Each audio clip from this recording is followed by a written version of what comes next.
Hello, this is Professor Kim Nelson with the Jewelry Design Department at the Fashion Institute of Technology. Another tutorial to this morning, revisiting the scrolled basket project. The exercise is going to have us working with flow along surface. Where we left off last time, you can see that even though I flowed it and laid everything out properly, it looks like my piece doesn't fit.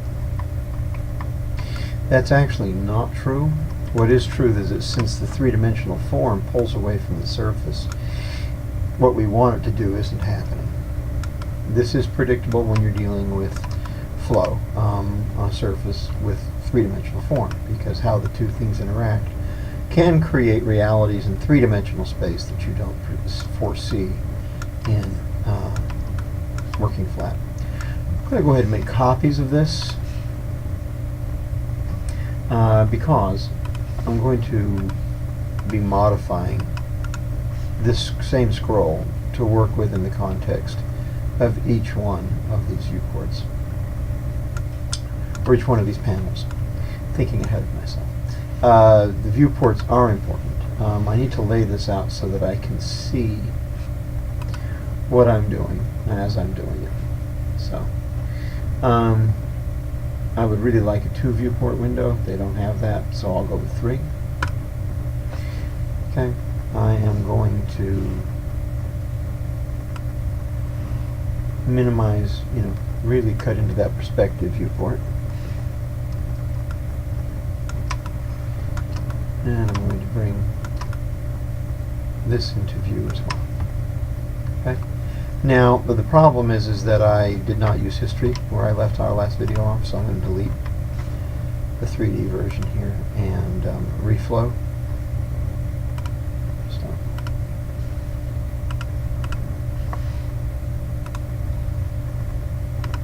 flow along surface and grab my 2 relevant corners.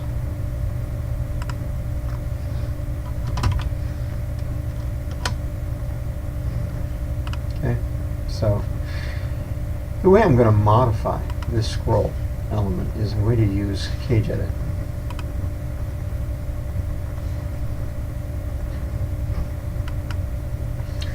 Bounding box option, world is fine for coordinates.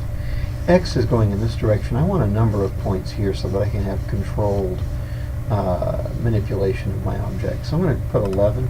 I usually like to put odd numbers so that I can work symmetrically from the center point. And Y will be 5. Z I'll keep it 4. Okay. I don't want to be accidentally clicking on things, so I'm going to actually lock the other layers that are involved here so I can grab these points without worrying about selecting other geometry. I'm going to grab, I need to pull this down. I need to pull it down. Even according to the drawing, this looks thin right here. So I'm going to just move the bottom 3 rows. I'm going to leave this part, this arch, as much alone as possible. In fact, I may take out the 2nd row here.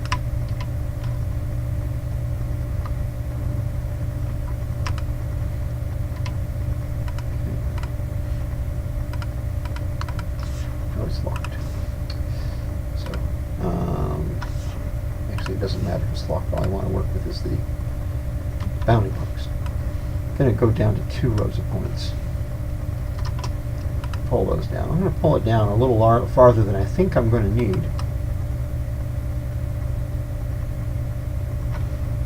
And this will update. And while it looks really full here, it doesn't look so full up here. And this is how people are going to normally see this object. So I will allow this to come down a little bit.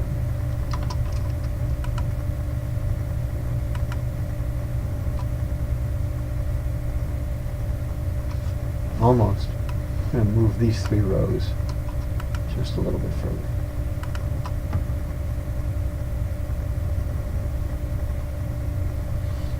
Okay, I think that is going to be acceptable. Or maybe a little bit more. If anything, I'd like it to be a little too far.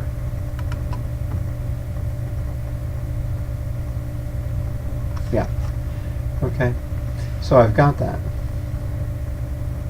Going to go back to perspective viewport. Turn off this cage editing box and move on to this example here. I'm going to flow it with history.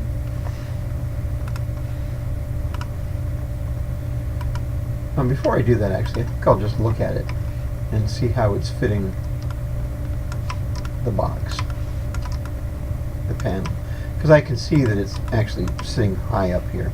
So I'm going to move this down. Remember, I want the scroll to pretty much fit within this area.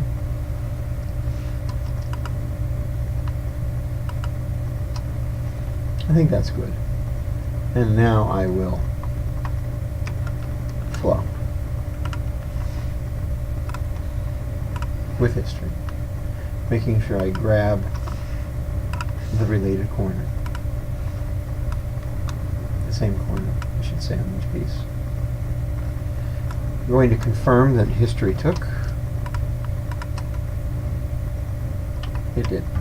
And then I'm going to actually copy this.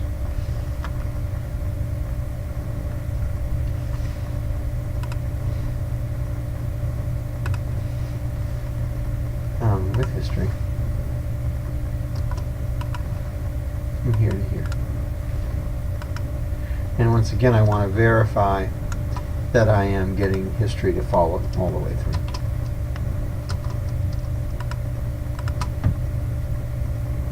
Yes. Okay. Having that, now I'm going to go back. I'm going to set up my same viewport arrangement.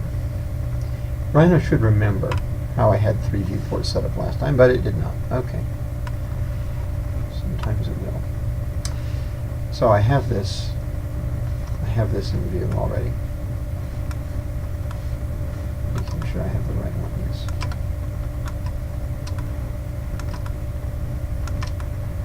And I'm going to do the same kind of thing here. I'm going to put a cage edit box on this. Go ahead and lock. I actually can't lock it yet until I have the cage edit box in place. The same parameters should work 11.5.4. Now, I don't have a really good view of this here. I'm going to set it up so I do. You can break your orthographic viewports on purpose by holding down Control and Shift key at the same time. Then if you use your left and right arrow keys on your keyboard, you can actually do an orthographic rotation. Okay?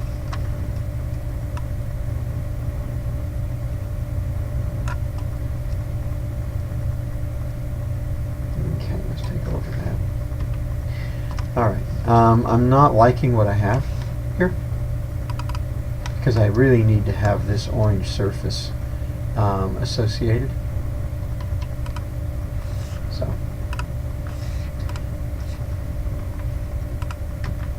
I'm going to move this panel back into position and then reflow.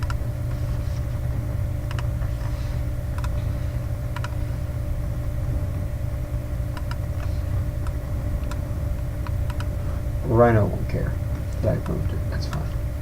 Double check, make sure that my flow, the history is attached.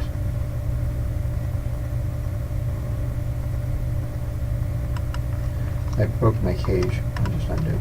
Alright, so we're good. So now I'm going to go back to my viewport layout.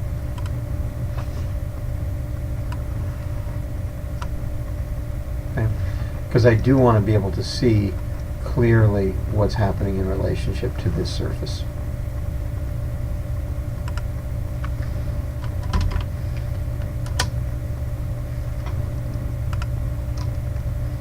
Control Shift and arrow key.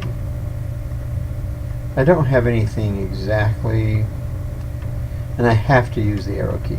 If I use the mouse drag, it will give me very bad results. I think this is our closest to what I'm going to get as a straight-on view.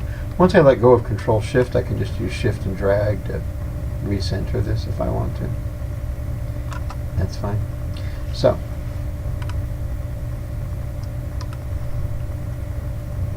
turn on my edit points, my control points, I should say. Block things that I don't want to click accidentally. And I'm going to do the same thing. You can see that it's high again for the same reason. So I'm going to drag these bottom 3 rows down a ways.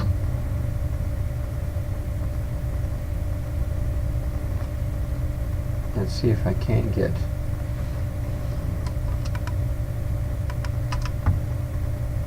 this to fill in better. A little bit more. I think for this last piece I'm going to want to add a row so it doesn't get too distorted at the bottom.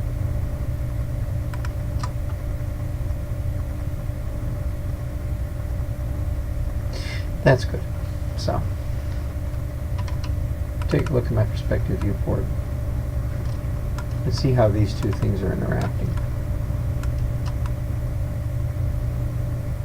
It's important that I have an overlap.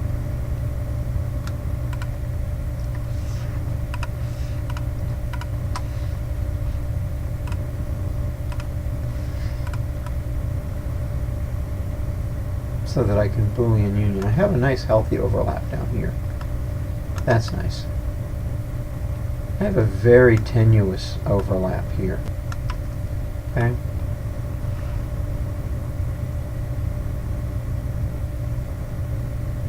So, what I would like to do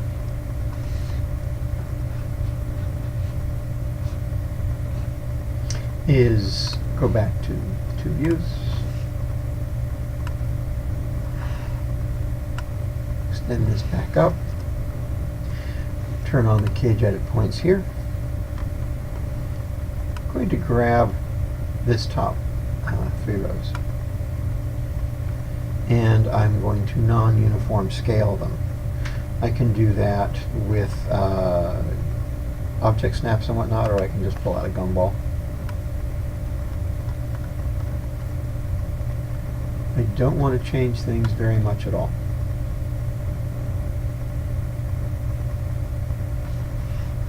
And that booted that out a little bit.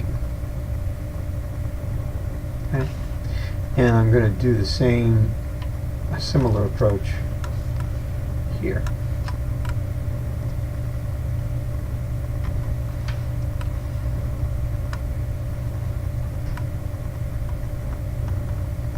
Just a very small amount.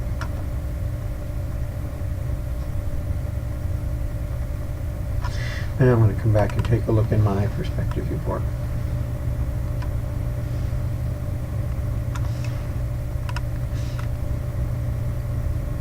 I think that's nice. That bites in well. Okay, fine. So, moving on to the next one. Top viewport and see how this is setting up.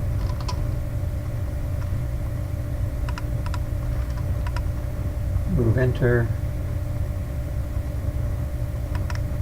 Line up my scrolls. They look pretty good. I'm going to have to cage edit at the bottom, I'm pretty sure. So, go back to perspective viewport. I want to move this into position.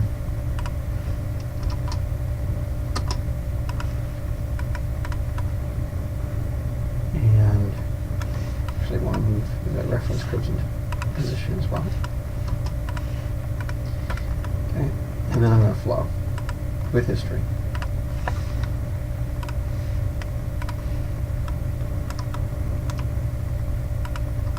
Pick the matching corner between base surface and target surface. There we go. Make sure history got a catch properly.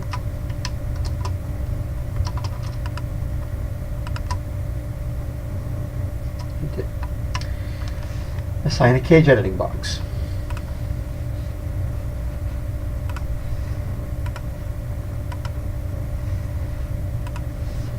same series of parameters will work fine. And then 2 viewports. Set this up as much as we can for success. So once again, holding down Control Shift, and I'll use my arrow key to continue to rotate this to get us a reasonably head-on view. That looks pretty good. Same challenge. I need to make this go down deep enough. So I'm going to pick. Oh, I'll pick the bottom 4 rows this time. Take them down a ways. And that looks just about right. I'm going to take the bottom 2 rows. Take them a little farther. And that will do. Take a look at my perspective viewport.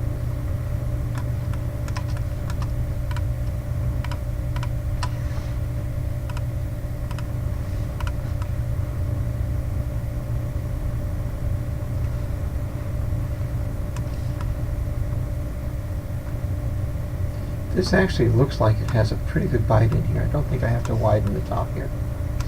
So that should be good. What I need to do now is to mirror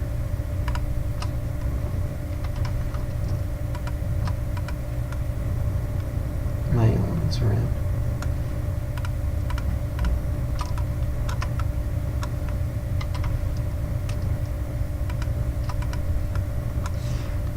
Turn off my image panels. Curves. And that is a nice scrolled basket. I'm going to compare it to the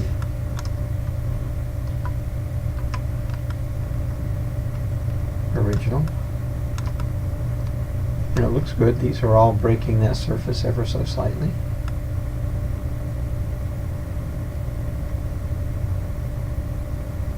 Which is nice. They're fine. Last thing I'm going to try and do is I'm going to try and Boolean union these. I'm going to hope for the best. When you use flow geometry like this, flow can be a challenge. I mean, Booleans can be a challenge. But I will make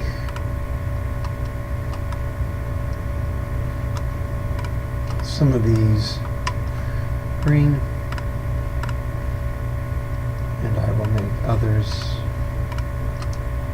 pale blue, just because it makes it easy for me to see what's Booleaning and what is not. I can also very clearly see my overlaps here. This amount of overlap in the bottom is a little heavy. If I wanted to, I could go in and cage edit and narrow these up a little bit here, but I think it looks alright. So, solid union. Challenge is going to be is that there's probably coincidental surfacing going on here. We will know shortly.